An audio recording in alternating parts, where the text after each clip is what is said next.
Hey friends, this is Darren here. Not sure if you got today's a special day, not just 11/11, but today is also a launch day of two projects, which is Jaded and Geelong Green.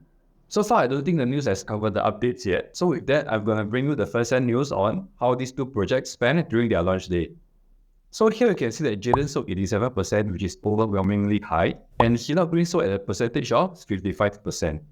But before that, not sure if you know, this year there's a lot of launches, about 40. So with that, I've done up a summary table for all the launches this year. And with that, I'm going to break it down to you the progress of all the launches and how they did so far till date. So all this table summarizes the projects that has been launched this year.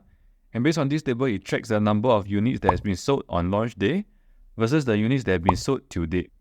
So out of all the launches this year, I only included 16 because these 16 are all the bigger projects which majority of Singaporeans will go for.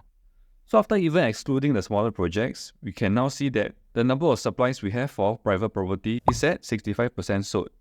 With that, this gives a false sense of oversupply because people will now say that, hey, okay there's still 2,765 units left. But what if I show you this data?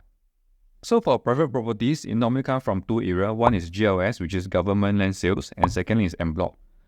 So based on 2016 to 2019, you can see that for GLS, there's 18k units released, versus for en bloc, there's 23k units released.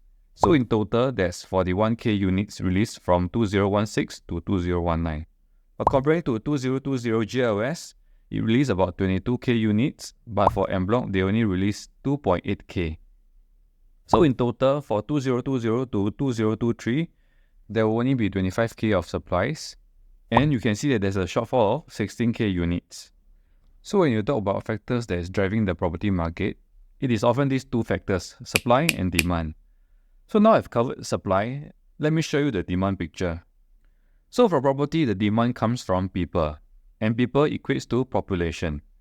So if you can see based on the population white paper, it mentioned that based on 2022, we'll have about 5.8 million to 6 million. And by 2030, we'll have 6.5 million to 6.9 million. So based on this chart, guess where we are right now? And the magic number is, tada, 5.92 million, which has a growth of 5% compared to the previous year.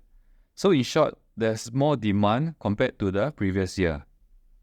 So based on the two charts, demand and supply that I've shown just now, with demand seeing a 5% increase in the population and undersupply for these 4 years compared to 2016 to 2019, a 16k shortfall of supply, do you think that there is still an oversupply situation?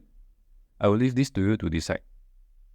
So in conclusion, based on the demand and supply chart I've shown just now, I hope this will make you realize that we are in a false sense of oversupply situation because of the many new launches that's happening this year.